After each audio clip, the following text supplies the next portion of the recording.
Often ask me if I pray, which is an annoying question as far as I'm concerned, but they still ask me that. And I've suggested a form of prayer, which I would say I do engage in, and that is to, practically speaking, to do something like sit on the edge of my bed or on the edge of a chair and to think, there's probably something that I'm doing wrong or not doing well enough, that I'm being blind to, that I could fix and that I would fix. You know, you need both of those, right? Because there's lots of things about your life that you know aren't right, that you could fix, but you won't. Who knows why? You don't have the discipline or the vision or the courage or the integrity of character or the maturity, or God only knows the reasons. But there are some things that you're doing wrong or not doing that you could fix, that you would fix. And you have to sit and ask. And I think it's the reflection of the New Testament idea that if you knock, the door will open, and if you ask, you will receive.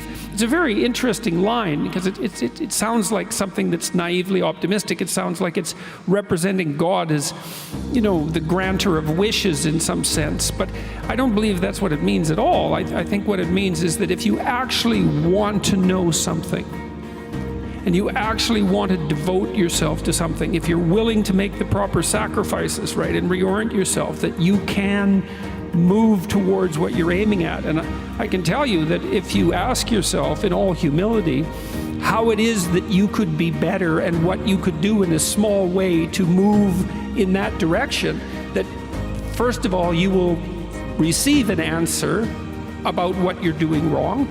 It's not that much different than thinking. We don't regard that as particularly miraculous. Like, you could ask yourself a question and come up with an answer, but if you ask yourself a question about how it is that you're lesser than you could be and what you could do about that, you'll find out. And then if you do that, then you won't be lesser, and that works. And it especially works. It's a nice form of humility as well, because what you're going to find out if you ask that question is not going to be something you're proud of. It's going to be some little rotten element of your character that you're ashamed of in 15 different ways, and for good reason.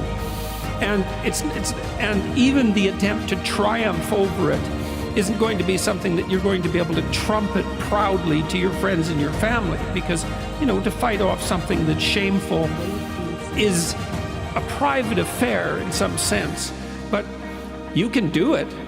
And if you can improve your life incrementally in that manner, if you have the humility. One of the things Carl Jung, the famous psychoanalyst, said about modern people, which I loved, was that modern people can't see God because they won't look low enough. And a lot of that lowness is internal. It's like, well, what's not good enough about me? And the other thing that's so lovely about that is you're not going to do anyone any harm.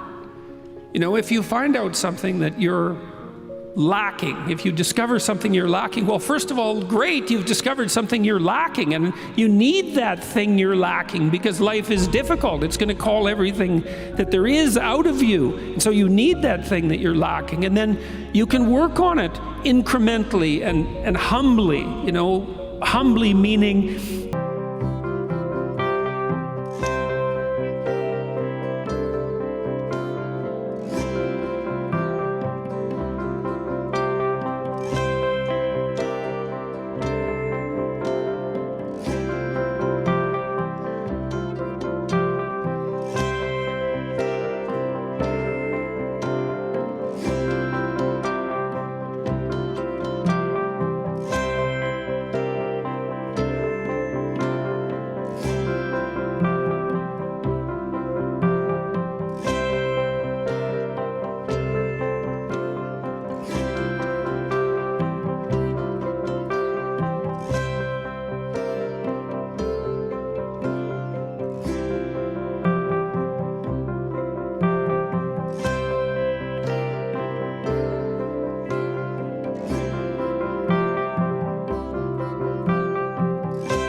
about those topics, but no one had ever sat them down and said explicitly, okay, look, kid, like, here's the deal. You can have what you want and need, assuming you're taking care of yourself, right? Assuming that you're starting out with the proper attitude towards yourself, which is that you're worthy of care and respect, and there's something to you that's valuable that at least could be developed. You need to give yourself that amount of credit, like you would with anyone that you might be willing to attempt to care for and love. And then the next question is, all right, you can have what you want, but you have to specify it. What would you like from your friends 3 to 5 years down the road? What would you like your friendship network to look like? What would you like to do? How would you like your career to shape itself? How are you going to take care of your family? And what about children and a long-term mate, a wife or a husband? What are you going to do with your time outside of work that's useful and engaging and meaningful and productive? How are you going to take care of yourself mentally and physically? And how are you going to withstand temptation so that it doesn't take you down in the particular way that temptation might take you down? And so you're asked to write a few sentences, not to be obsessive about it, but to sketch it out like a bad first draft, you know? And then you're asked to write for 15 minutes. It's like, okay, it's 3 to 5 years down the road, and you have what you need and want to make your life what it needs to be so that you can be a good person in the face of the suffering of life. What does it look like? And then we ask people to do the contrary, which I think is also useful, which is, all right, well, consider for a moment the multitude of your faults and the direction those faults could pull you in. And everyone knows that. Everyone has a sense of how they would fall apart in their own particular manner, with their own particular weaknesses. It's 3 to 5 years down the road, and you've let that part of your character dominate. What particular corner of hell is it that you're now occupying? And so now you have something to aim at. You have a purpose, right? And that's motivating. People need a purpose in life. You need a purpose neurochemically, because without a purpose, you don't feel any positive motivation or any positive emotion. Like, our positive emotion is linked to our pursuit of valuable goals. That's how our brains are set up. And so you need that positive goal, and also to stop you from being unduly uncertain and anxious because nothing is specified enough. And you need something to run away from. And so you can run away from the worst in you. You can escape from the worst in you, and you can move towards the best in you. And then we have people write out a strategic plan for the accomplishment of their goals. It's called the Future Authoring Program, by the way. It's available online at a site called selfauthoring.com. And we've tried it with thousands of university students now, and it's had a remarkable effect on their retention. The effect is approximately 25%. We decrease dropout by 25, and it seems to be most effective for the most disaffected students. So it works better for men, because women are outperforming men academically, and it actually works better for non-Western ethnic minority men, having a tremendous impact on their likelihood of staying in university and also on their grades. And so we were speaking this morning about the potential utility of offering that to your online students, in the hope that would.